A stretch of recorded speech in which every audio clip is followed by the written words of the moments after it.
y les agradezco. Bien, entonces, hemos estado hablando de los Vedas. Los Vedas son los escritos más antiguos que se conocen. Están en el antiguo idioma sánscrito. Y este idioma también es una lengua perfecta, es una lengua en realidad divina. Y que de esta lengua han derivado los idiomas antiguos, como el latín, el griego, el caldeo, el arameo, el hebreo, etc. Y de esas lenguas han derivado las lenguas que hablamos hoy en día, como el castellano, que sería como un sánscrito de quinta o sexta generación. Entonces, la visión de los Vedas, lo que vamos a encontrar en los Vedas, Veda quiere decir conocimiento, es el conocimiento sobre todo. Tenemos que partir, hay dos posibilidades de ver la vida. Una posibilidad de ver la vida es de que Dios lo ha creado todo.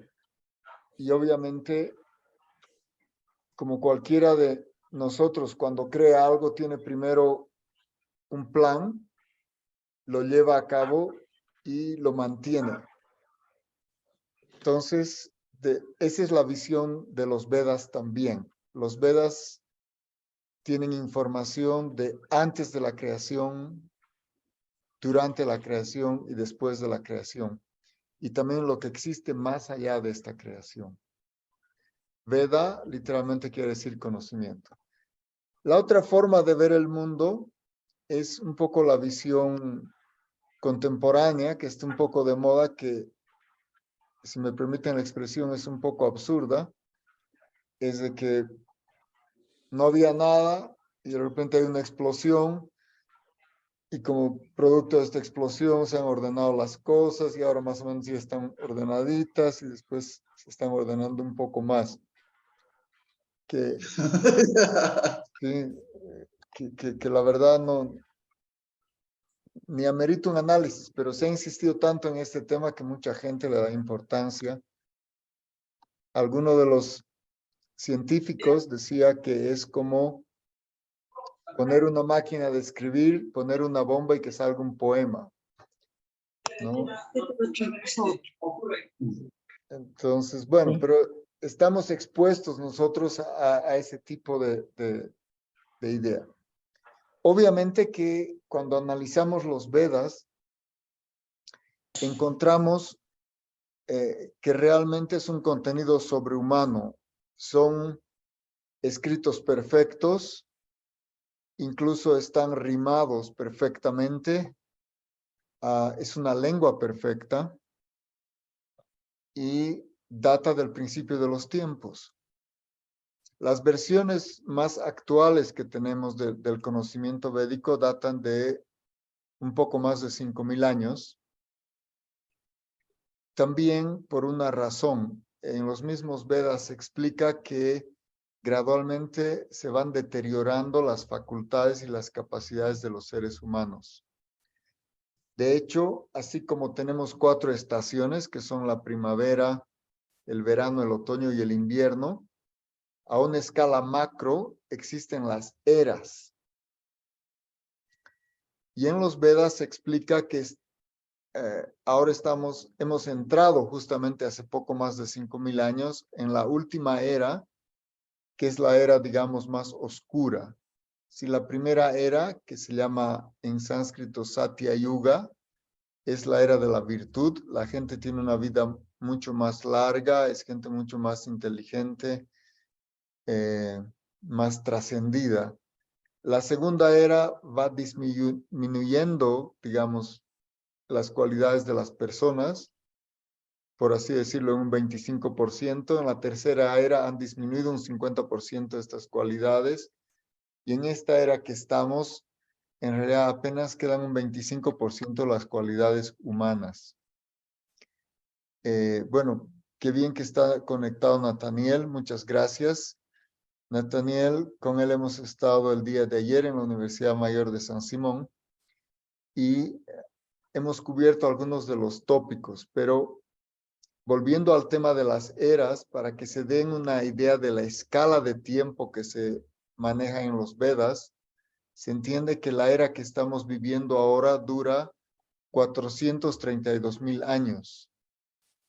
La era anterior duraba 2 veces eso, 864,000 años, que es la era tercera, digamos. La era segunda duraba 3 veces esta suma, que es 1,296,000 años, y la primera era es 1,728,000 años. Estas 4 eras en su conjunto, los Vedas describen que duran 4,320 millones de años. Y ese tiempo multiplicado por 1,000 es una suma muy grande, 8,640 millones de años. Ese es el tiempo de duración de un día en el planeta más alto que hay en el universo. Para que nos demos idea de cómo funciona el tiempo y el espacio en otros lugares. Y este es solamente uno de los incontables universos que hay en el mundo material. Tanto como si esto fuera una nube, cada uno de estos universos sería como una gota dentro de esa nube. Y todo esto se describe en los Vedas como una pequeña porción de la existencia total. Y esta pequeña porción que está dentro de esta nube se llama el mundo material. Y en el mundo material están viviendo las entidades condicionadas. Quiere decir que nosotros en este mundo no somos libres, no somos seres libres. Estamos como enjaulados en estos cuerpos materiales. Y estos cuerpos son imperfectos, ¿no? Son cuerpos que están deteriorándose, están sujetos a la enfermedad, a la vejez y finalmente a la muerte. Entonces, estamos en los mundos inferiores, aunque incluso dentro de estos mundos hay planetas superiores que las condiciones de vida son mejores que en la Tierra, miles de veces mejores, pero aún así existen estas miserias: nacimiento, enfermedad, vejez y muerte. En cambio, nosotros, nuestra alma, nuestro ser interno, no pertenece a estos universos, pertenece a los universos libres que se encuentran más allá. En idioma sánscrito, los Vedas describen estos mundos como Vaikunta, como los lugares donde no existe ansiedad, no hay sufrimiento.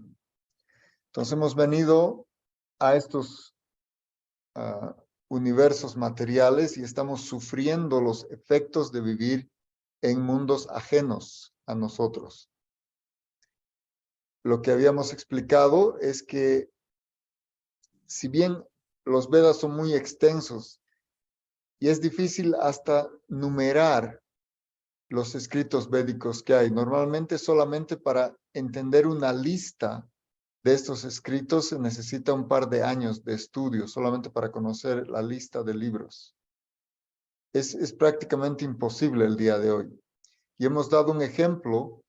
Ustedes saben que Aristóteles ordenó a Alejandro Magno invadir la India para obtener estos escritos, que fueron llevados a Alejandría, en Egipto, donde se fundó esta famosa biblioteca.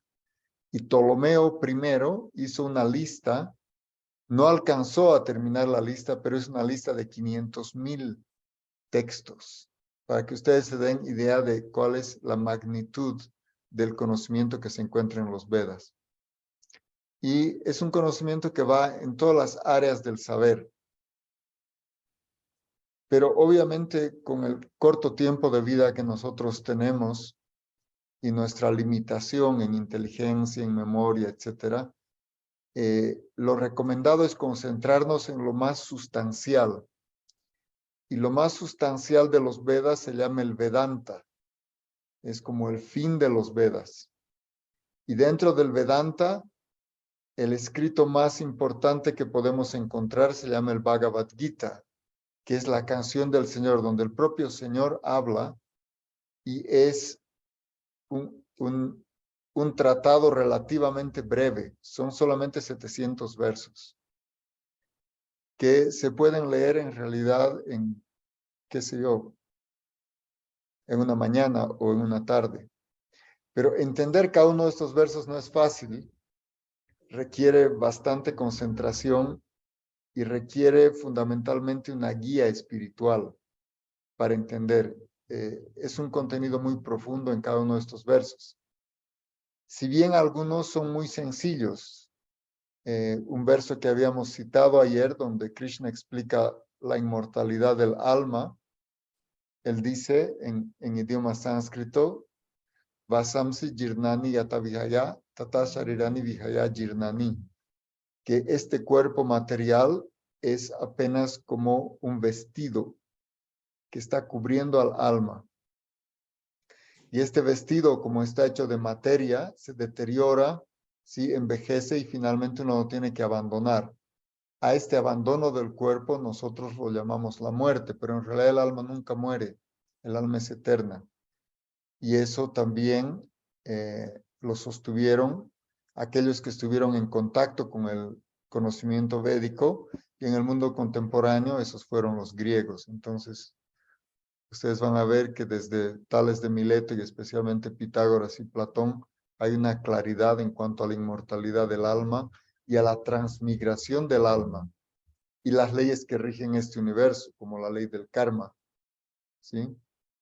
Entonces, este Bhagavad Gita cubre 5 temas fundamentales. Bhagavad Gita quiere decir la canción del Señor. Hay algunos textos espirituales y religiosos que uno puede encontrar, entre ellos la Biblia, pero el Bhagavad Gita tiene la particularidad que no es que unos sabios están relatando lo que el Señor haría o diría, sino que es el propio Señor el que habla. Eso quiere decir Bhagavad Gita, quiere decir el canto del Señor. Entonces tiene esta particularidad y obviamente es impresionante cómo es tan inteligente y tan claro y tan perfecto. Obviamente el Ser Supremo cuando habla, eso es, nadie puede superar eso, ni en contenido, y ni siquiera en estilo, ni en elegancia, ni en perfección. Entonces este texto, el Bhagavad Gita, es un texto adorado desde miles de años atrás. Y es el texto fundamental de estudio porque uno va a entender las cosas más sustanciales que requiere saber. Y estas cosas más sustanciales están prácticamente divididas en 5 temas.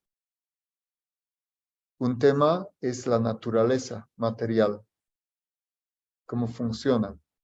Nosotros para vivir en este mundo necesitamos conocer, eso es sumamente importante, cómo funciona la naturaleza. Eso está explicado en el Bhagavad Gita. El otro tema que tenemos que entender con mucha claridad es el karma. La naturaleza en sánscrito se llama prakriti y karma es la palabra en sánscrito que se refiere tanto a la acción como a la reacción. Ya en el mundo moderno prácticamente ha adoptado esta palabra. No necesariamente todos la entienden muy bien, pero el Bhagavad Gita le explica a la perfección lo que es el karma. Pero en síntesis, cada uno de ustedes sabe que el karma es que cada acción genera una reacción idéntica, opuesta. Dicho en términos más bíblicos, digamos, lo que uno siembra cosecha. Eso es el karma. El tercer tema que se trata después de la naturaleza y el karma es el tiempo. El tiempo es una energía muy difícil de entender.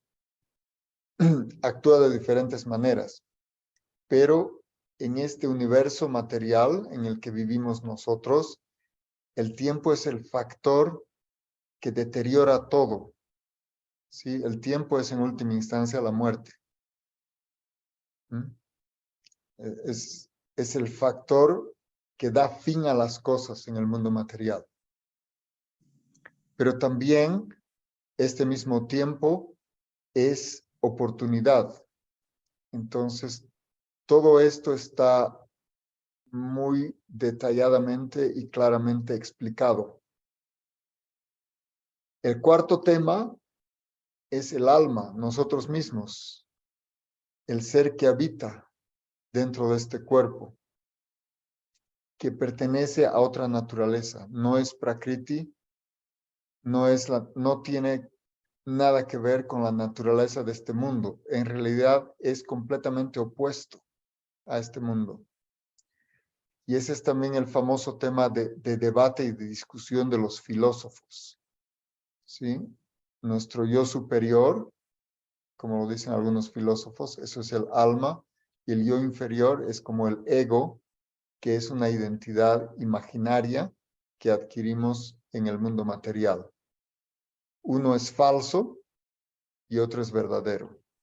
Entonces el alma es, digamos, el ego verdadero y lo que nosotros ya llamamos el ego es en realidad el ego falso.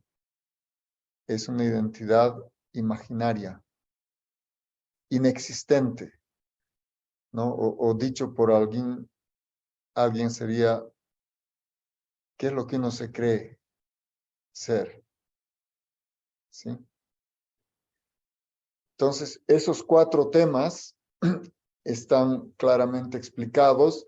Y el quinto tema es el tema más importante y es el Ser Supremo. O el alma suprema, también se llama así, la superalma. Y la conexión entre el alma y la superalma, eso es lo que se llama el yoga. Entonces, yoga es la conexión entre el alma y la superalma. Y el mismo Bhagavad Gita describe los diferentes métodos, cómo se puede establecer esta conexión. ¿Sí? Entonces, allá ustedes van a encontrar que es el Karma Yoga, el Ashtanga Yoga, el Jnana Yoga, el Buddhi Yoga, el Mantra Yoga, el Bhakti Yoga, que son las formas de establecer contacto con el Ser Supremo. Y ese es el tema fundamental de nuestra existencia. Nosotros solamente tenemos sentido en nuestra vida a través de esa conexión. Sin esa conexión, nuestra vida carece de objeto. Es como una chispa que se separa del fuego. Una chispa separada del fuego no tiene ningún propósito, no tiene ningún objeto y carece de esa misma energía. Entonces, a través del proceso de yoga, lo que uno hace es conectarse con el Ser Supremo, utilizando y desarrollando diferentes facultades. ¿Sí? Entonces, eso es el conocimiento encapsulado, digamos, de el Bhagavad Gita. Obviamente, se dan cuenta que cada una de estas cosas es un tema muy profundo. La comprensión de todo esto no es algo absolutamente fácil, pero es algo que gradualmente y sistemáticamente uno va a poder hacerlo y es la única forma de autorrealizarse. Cuando uno recién tiene conocimiento y dominio de este ámbito, recién puede realizarse porque se da cuenta quién es, cómo funciona este mundo y cómo puede uno operar en este mundo. ¿Sí? Entonces, esto es un poco un ultra resumen de todos estos asuntos que hemos estado viendo anteriormente. Ahora bien, en el mismo Bhagavad Gita, Krishna explica, y eso es el tema en que hemos quedado, cómo se transmite este conocimiento y cómo se practica, que son las dos cosas sustanciales. Entonces él dice que este conocimiento se transmite en una cadena de sucesión discipular. ¿Sí? La expresión que utiliza Krishna en el Bhagavad Gita dice Evam parampara praptam imam rajarsha yovidu sakaleneha mahata yoganashta parantapa. Quiere decir que existe un conducto. Este conducto discipular está originado en el Ser Supremo mismo. ¿Sí? El Ser Supremo instruye, en este caso a Brahma, que es el primer ser que aparece en este universo y es el co-creador de este universo. Recibe capacidades de él para, al igual que un arquitecto que recibe la orden del dueño de un edificio, de hacer un edificio, entonces Brahma recibe la capacidad y los elementos para generar la diversidad de vida en este universo. Y Brahma es instruido por el propio Ser Supremo. El Ser Supremo tiene infinitos nombres, ¿no? Y en diferentes lenguas y en diferentes culturas se lo conoce de diferente manera. Pero el nombre, digamos, por excelencia en sánscrito que se le da a él es Krishna. Lo hemos explicado también, el propio nombre de Cristo viene de Krishna, como el hijo de Krishna, el hijo de Dios. Entonces, Krishna quiere decir el supremamente fascinante. Él es Bhagavan. Cuando hablamos de Bhagavad Gita, Bhagavan es el nombre que describe que Dios es el ser que tiene todas las facultades en grado sumo, todas las opulencias. Es el más sabio, es el más rico, es el más poderoso, es el más bello, es el más famoso y también es el más renunciado. Y así, ese es el nombre que se le da técnicamente a Dios, Bhagavan, el que tiene todo en grado sumo. Y cada una de estas cosas se llaman opulencias porque nos atraen. Y esa atracción es el principio de una relación amorosa. Entonces, el yoga en su nivel perfecto es cuando se ha establecido una relación amorosa con el Ser Supremo. A eso se llama Bhakti Yoga. Bhakti quiere decir ese amor perfecto, a ese amor divino y la actividad que está vinculada a esa actividad perfecta que es el servicio, que es la expresión del amor. Pero bueno, eso ya es la culminación. Pero entonces Krishna dice eso. Él instruye a alguien que en este caso es Brahma, el primer ser que aparece en este universo, y Brahma después lo va transmitiendo. Lo que estamos refiriendo hoy mismo está viniendo desde Brahma. Esta cadena de sucesión discipular a la cual nos hemos conectado y ustedes están conectando se llama el Brahma Sampradaya. Quiere decir la escuela, la sucesión discipular que viene del propio Brahma. Hay otras 3 escuelas que son fidedignas. Y el Veda dice que solamente hay 4 escuelas fidedignas. Entonces, nosotros afortunadamente tenemos la oportunidad de estar conectados a la cadena de Brahma, pero hay también la cadena de Rudra, está la cadena de Lakshmi y la cadena de los 4 Kumaras. Esas 4 son cadenas fidedignas. Entonces, pero Krishna advierte que estas cadenas se pueden romper. ¿Sí? ¿Cuándo se rompe una cadena de sucesión discipular? Cuando en esta cadena aparece un maestro que no es perfecto. El maestro espiritual tiene que ser perfecto en el sentido de que no tiene un interés separado del Ser Supremo y por tanto no distorsiona ese mensaje, es un medio transparente, ¿sí? Igual que si ustedes tienen, no sé, un aparato de estos o un cristal o un vidrio, lo que quieren es ver lo que hay detrás del vidrio. Entonces, el maestro perfecto es un medio transparente para conectarnos con el Ser Supremo. Es alguien que no tiene un interés separado y por tanto presenta al Ser Supremo tal como es. Y hablando de tal como es, precisamente el mismo Bhagavad Gita, porque han habido muchas personas que han intentado traducir este Bhagavad Gita, pero el Bhagavad Gita tal como es la versión fidedigna, acorde al original, y es la que también nosotros estudiamos y sugerimos a las personas estudiar, el Bhagavad Gita tal como es, que está precisamente traducido y explicado por un medio transparente, por este maestro perfecto, ¿sí? Y ese es algo que toca abordar hoy. Desde ese tiempo, estamos hablando de miles de millones de años, en que Brahma recibió este conocimiento, hasta el día de hoy, este conocimiento ha pasado de maestro a discípulo.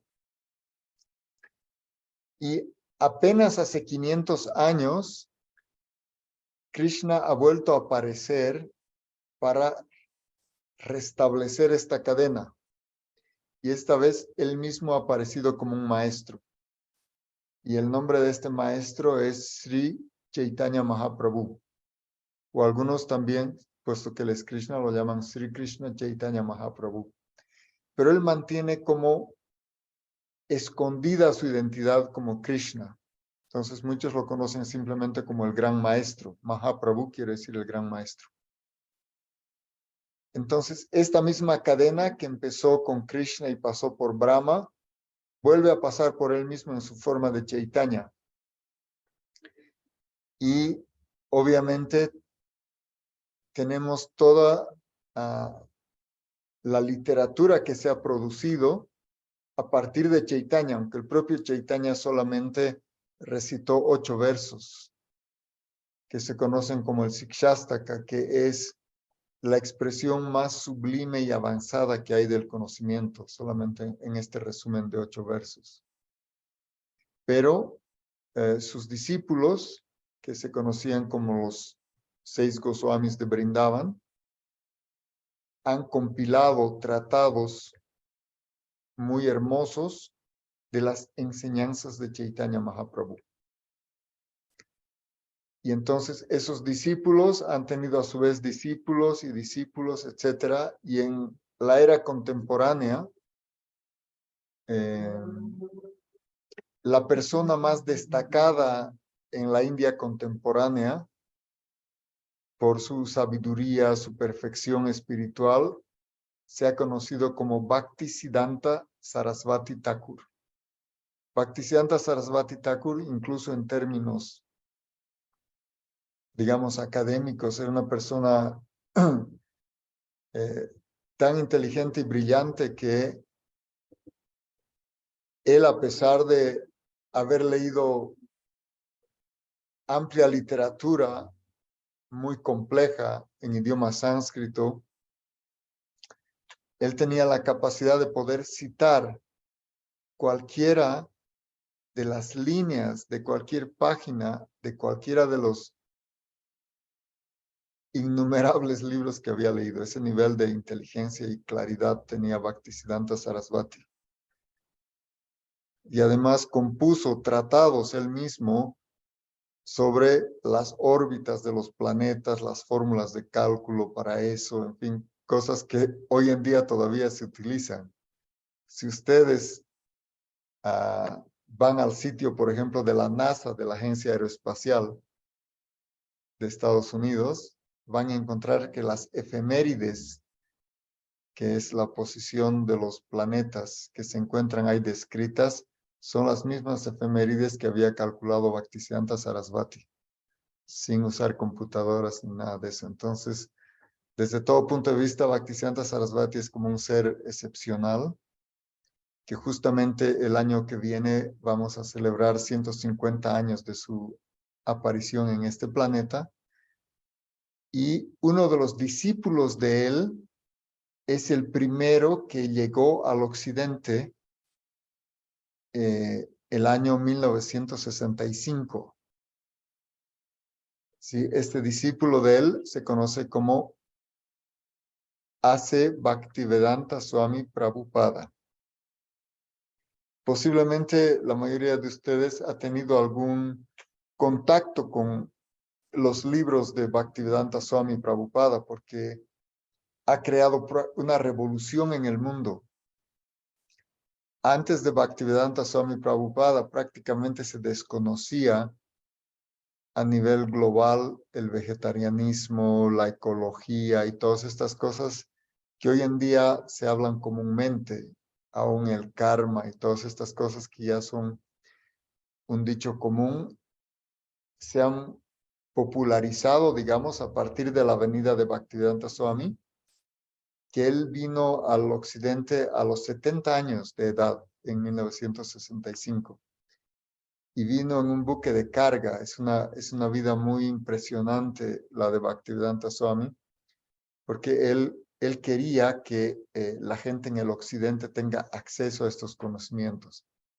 Así que él mismo tradujo más de 80 volúmenes de la literatura fundamental, empezando con el Bhagavad Gita tal como es, ¿no? Tradujo inicialmente al inglés y hoy en día más o menos se han distribuido como unos 500 millones de estos libros en 64 idiomas.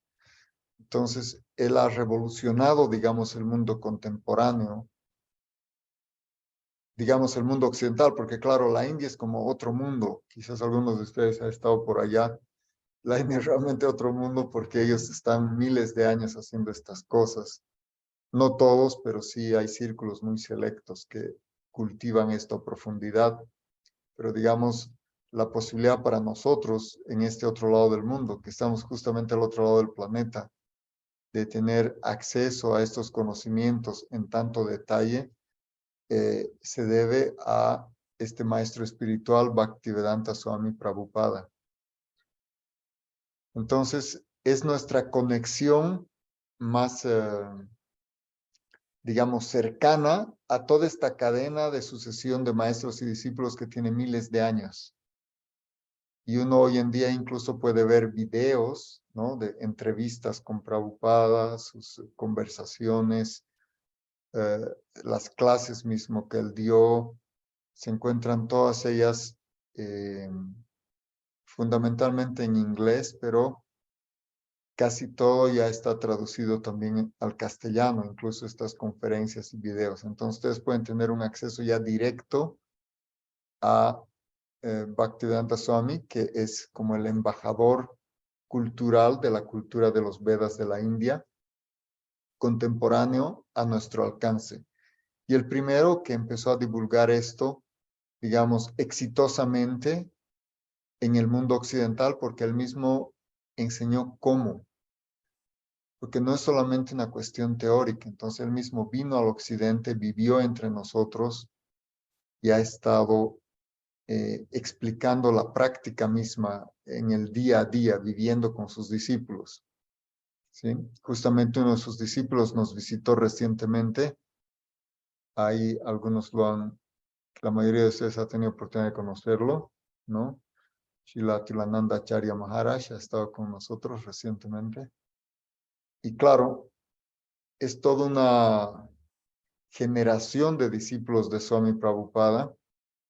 Y ahora también como ya estamos más en contacto con la propia India, también tenemos una relación con los condiscípulos de Bhaktivedanta Swami y los discípulos de ellos. Entonces ya en el mundo moderno tenemos una oportunidad muy interesante de vincularnos con esta sucesión discipular prácticamente en cualquier lugar del planeta.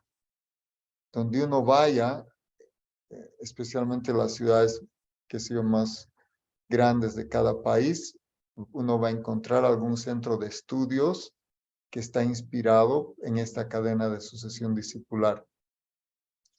Y prácticamente cualquier idioma que esté hablando va a poder encontrar en su lengua materna, no solamente el Bhagavad Gita, sino las obras védicas más importantes, como el Srimad Bhagavatam, el Chaitanya Charitamrita, y otros que son como estudios de posgrado del Bhagavad Gita, ¿no? Después del Bhagavad Gita, que tiene 700 versos, el posgrado es el Srimad Bhagavatam, que tiene 18,000 versos.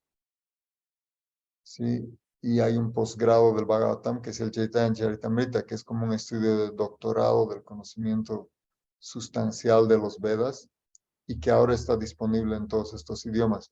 Y además es un conocimiento muy pertinente y muy interesante. Ahora, ni siquiera uno necesita estudiar todo eso, porque uno diría, uy, con el poco tiempo que tengo no me va a dar. Pero uno puede, en un tiempo relativamente breve, adquirir conocimiento sobre las prácticas más importantes, empezar a ponerlas en práctica y volverse un yogi. ¿Verdad? Todos nosotros necesitamos volvernos yogis. No necesariamente de esos yogis que se doblan en posturas muy difíciles o que uno necesita una agilidad extraordinaria. No se olviden que yoga es la conexión del alma con Dios, es nuestra vida natural, nuestra conexión natural. Entonces, y también lo dijo el famoso psicólogo Carl Jung. Seguro, quizás alguno de ustedes ha estudiado a Jung, que es quizás el psicólogo más famoso después de Freud, y claro, superior a Freud en todos los sentidos. Pero Jung decía, él tuvo también la oportunidad de visitar la India. Él decía, el yoga da el resultado en la práctica que podría dar cualquier sistema psicológico, porque a uno lo sitúa en su estado natural de existencia. ¿Sí? Es decir, a uno lo cura de todas sus locuras. Entonces, es así, y ustedes lo van a poder percibir. ¿Por qué? Porque tiene un origen divino, no es que alguien se inventó. Lamentablemente, en el mundo moderno, la gente pues se inventa cosas y dice, ay, no, mire, yo tengo, no sé, el yoga A o B o C, pero si esto no está en el Veda, uno debe entender que es una combinación de una especulación mental con de repente algún principio de los Vedas. Siendo los Vedas perfectos, no necesitan ser mejorados ni interpretados de alguna manera caprichosa. Y ese es uno de los primeros temas que se aprende en el mismo Bhagavad Gita. Lo que es perfecto no se puede mejorar. Sí, uno tiene que ser consciente de la perfección de este conocimiento. Igual que lo mencionábamos ayer en la universidad, solo amerita estudiarse aquello que es perfecto, de verdad. Todo lo que es imperfecto, uno va a tener que al día siguiente estudiar la versión mejorada o corregirla, y eso es una cosa que nunca termina. En cambio, el conocimiento védico auténtico, cualquier cosa que uno aprende es para siempre. Es perfecta y no va a tener que cambiarla, y eso también da estabilidad a la mente. Entonces, esa paz mental que nosotros buscamos, esa estabilidad de nuestra mente, viene con el conocimiento perfecto. ¿Mm? Y se despiertan las cualidades naturales del alma, que son tres: Sat, Chit y Ananda. Sat es nuestra característica eterna. El alma es eterna y tenemos que percibirlo. Vamos a percibir la eternidad del alma a medida que desarrollemos esta práctica. Chit, la conciencia y el conocimiento también se van perfeccionando. Nuestra conciencia se va volviendo una conciencia trascendental. Y Ananda, la felicidad, es también una cualidad natural del alma. Es decir, que nosotros no necesitamos buscar la felicidad. La felicidad ya existe, pero tenemos que limpiar nuestra conciencia, purificar nuestra existencia para que se manifieste. Entonces, es algo que está simplemente cubierto, está empaquetado. Tenemos que levantar este paquete, y este paquete son, qué sé yo, los apegos que tenemos en este mundo y cosas así, pero esto se va limpiando con el proceso de despertar de la conciencia que está también explicado en el propio Bhagavad Gita. Esa es la misma práctica que tenemos que hacer. Entonces, bueno, esto es lo que hemos podido condensar para esta nuestra sesión. Y quisiera abrir un espacio, tenemos unos 15 minutos que nos quedan, para que ustedes puedan plantear sus preguntas. Si quieren, las pueden mandar en el chat o simplemente pueden solicitar intervenir y habilitar su micrófono, como ustedes prefieran.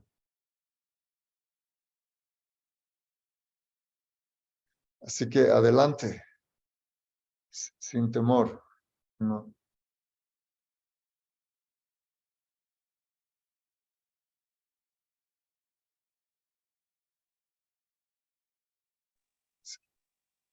Nathaniel, adelante, por favor.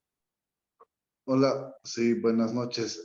¿Qué tal? Una duda que yo tengo. Bueno, yo estoy iniciando en este camino de conocimiento, digamos, ¿no? De lo que son precisamente la parte espiritual que viene desde Oriente.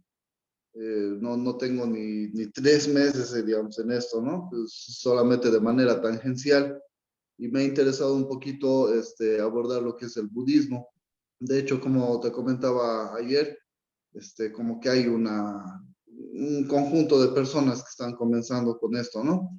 Pero me parece que aquí en Cochabamba, pero me parece que como tú relatas, como nos cuentas, estos principios védicos, son bastante más antiguos, ¿no? O sea, son los principios civilizatorios prácticamente, ¿no? Y quería saber cuál es la relación entre lo que son todos estos principios védicos con el budismo que tenemos actualmente, porque Buda encuentra, digamos, unas realidades a través de unos estudios, de una introspección, podríamos decirlo así, ¿no? De búsqueda de iluminación, pero seguramente ya tenía conocimientos de los Vedas o qué interpretación, cómo lo ven ustedes más o menos. Y lo mismo, si es que podrías ampliarlo, me parece muy interesante. Son 15 minutos, es muy poco tiempo, creo que ya la pregunta estoy desgastando todo este tiempo, pero digamos la figura de Jesús, también hablabas un poquito sobre eso. Claro que sí. Bueno, un tema que nos ayuda a entender todo esto es que el Ser Supremo se expande. Entonces, Krishna es conocida como la Suprema Personalidad de Dios. Y al igual que nosotros tenemos en realidad varias personalidades, bueno, alguna gente dice, ok, este es bipolar, pero en realidad ah, que uno a veces tiene una personalidad cada día diferente, ¿sí? Entonces, pero para nosotros es un conflicto, pero para Krishna no, porque él se multiplica. Él puede estar al mismo tiempo haciendo una cosa y se expande a sí mismo en otra persona y hace esa otra cosa. Eso se llama los avataras. Avatar, claro, también hoy en día con las películas y todo, algo se entiende de esto, pero están mezclados los conceptos. Entonces, un avatar de Krishna es Buda. Buda es el propio Krishna que viene como a hacer una cierta cosa. Y Jesús también se considera un tipo de avatar, se llama técnicamente Shakti Avesh Avatar. Estos avataras pueden ser o transformaciones de Dios o transformaciones de las expansiones de Él, y el Veda dice que son incontables. Pero en este caso, digamos, Buda es conocido como el compasivo, es como el avatar de la compasión. Y lo que ve Buda en este mundo es que el sistema védico es como un poco complejo. De hecho, él nace obviamente de una familia aria, ¿no? Que sigue los Vedas. Su padre era un rey, él era un príncipe. Pero él se da cuenta que la vida que él tenía era una vida como encapsulada, él no tenía como un contacto con el sufrimiento humano. Y cuando percibe el sufrimiento humano, entonces él decide cambiar su estilo de vida y deja de vivir como un príncipe y empieza a vivir como un mendicante y empieza este camino de la compasión, que es el camino de Buda, y empieza en realidad a simplificar todo este conocimiento para que sea practicado por las personas menos inteligentes. En realidad, el budismo es una versión ultra simplificada. Pero claro, hoy en día, yo también he tenido la dicha de ser practicante en la escuela de Suzuki, Daisetsu Taitaro Suzuki. Pero es una forma muy simple que tiene una aplicación en este mundo. Pero el propio Buda evitó tocar el tema de la vida después de la muerte en el plano de la liberación. Entonces, quedó eso como una nebulosa, como el nirvana, y prácticamente sus enseñanzas, las 3 canasas, el Tripitaka y las 8 virtudes del sendero, las explicó como mejorar nuestra existencia en el presente, ¿sí? Vivir correctamente, por así decirlo. Pero digamos que el budismo es como una pequeña introducción a una vida decente, por así decirlo.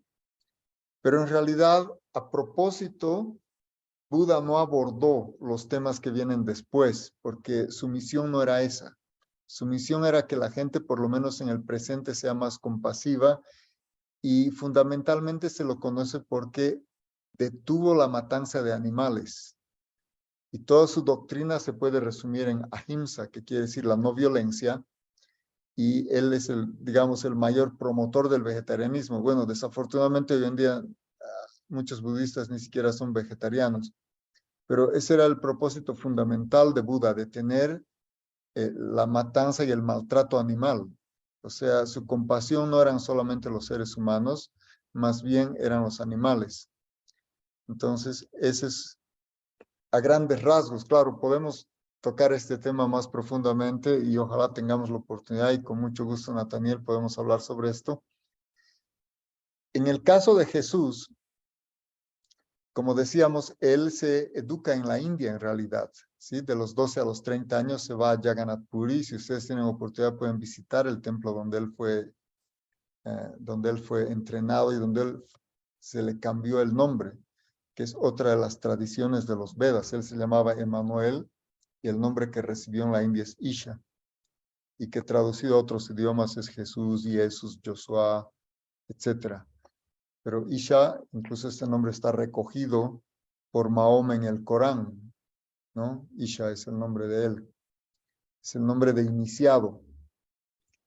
Y él lo que hace es recuperar parte de los conocimientos védicos dentro del judaísmo. Lamentablemente, los fariseos no lo entendieron así, pensaban de que él estaba trayendo cosas que no eran de su tradición, porque ellos no tenían esa visión tan amplia, ni esa realización tan amplia, y de todas maneras esa era un poco su misión, era prácticamente sacrificar su vida porque la gente acceda a lo más profundo, y que es justamente la sustancia última de los Vedas, es que la meta final de la vida es el amor por Dios. Eso no está en el Talmud ni en el Torah como el propósito final de la existencia. Entonces, ellos estaban centrados en estas normas de comportamiento judías, y que venga una persona y diga, bueno, en realidad hay un único mandamiento que es amar a Dios sobre todas las cosas. Dijeron, pues este señor nos está dando gato por liebre, mejor sería liquidarlo, está enseñando otra cosa. Y este es su mandamiento adicional, que es en realidad un complemento. Cuando uno ama a Dios, ama a todas las criaturas y ama a la creación también. Entonces, amar al prójimo, y prójimo también es una cosa que es la palabra próximo en la versión antigua. Quiere decir cualquiera, no quiere decir solamente los seres humanos, es cualquiera con que te vinculas, cualquier ser viviente. Entonces, él trajo digamos, revivió la esencia del conocimiento védico en un entorno judío, y bueno, ustedes ya conocen el resto de la historia. Pero entonces son manifestaciones de compasión y de misericordia divina que a veces se manifiestan de una manera, digamos, a través de Buda, y a través de Jesús de una u otra forma.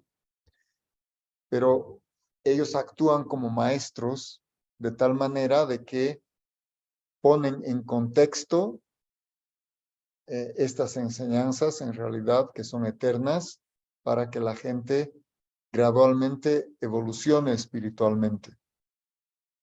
Entonces uno puede evolucionar desde una plataforma o desde otra, pero a medida que evolucione va a tener que llegar a la raíz. O sea, tarde o temprano, el que haga una vida espiritual va a terminar, si es que hace un progreso consistente, descubriendo la raíz de dónde viene todo. Y cuando encuentre la raíz, entonces va a tener también una visión de todas las demás prácticas, porque todo está incluido en Krishna, todo es parte de este plan divino. No es que se salió algo de control, sino que esto es a propósito hecho así, de tal manera que cualquiera de nosotros en el estado que esté, en la cultura que esté, en el idioma que comprenda, qué sé yo, en el cuerpo que tenga, pueda beneficiarse en su modo de pensar, en su modo de entender, de ir trascendiendo, ir en última instancia de vuelta al mundo espiritual, de vuelta a Dios. ¿Sí? Volver, como decía Jesús, al reino de Dios. Entonces, ese es el mensaje es el mismo. Eso tenemos que entender desde un principio. El mensaje es el mismo, son diferentes grados de complejidad, diferentes grados de profundidad y de detalle que hay en las cosas. En última instancia, el conocimiento védico entonces es no solamente el origen y la fuente, sino que es todo el conocimiento al detalle, ¿no? Y uno, incluso si se mantiene como cristiano, como budista, como musulmán, etcétera, el conocimiento del yoga trasciende el hecho circunstancial. Por ejemplo, este ejemplo quizás es un poco rudo, pero cuando uno va a la escuela a aprender, le enseñan, digamos, si uno está, no sé, en dónde, ahí Susana está en Santa Cruz, digamos, una fruta de Santa Cruz que sería maracuyá, quizás, Susana, puede ser. Entonces le van a enseñar con maracuyá o con, ya, maracuyá, digamos. Entonces le traen dos frutos y le dicen, mira, un maracuyá más un maracuyá son dos maracuyás. Ah, ya, entonces la persona está, pero si tú vas de repente a Oruro y le dices, mire, este es un maracuyá, dice, no, señor, usted no sé qué me está hablando y demás. Entonces uno tendrá que utilizar algo más típico, una papa, ¿sí? Entonces, una papa más una papa son dos papas. Lo que se está diciendo es exactamente lo mismo, solamente que está contextualizado. Entonces hay que entenderlo un poco así. Entonces, el conocimiento que se da en el Gita se da a quién? A uno de los príncipes más inteligentes entre los arios, Arjuna.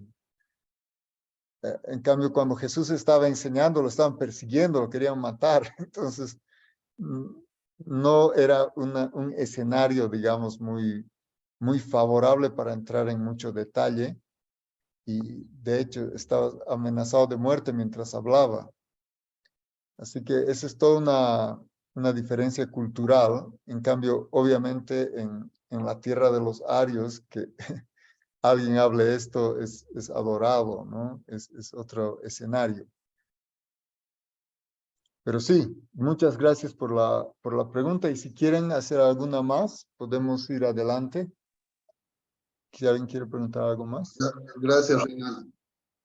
encantado, Gracias. Natalia, con mucho gusto.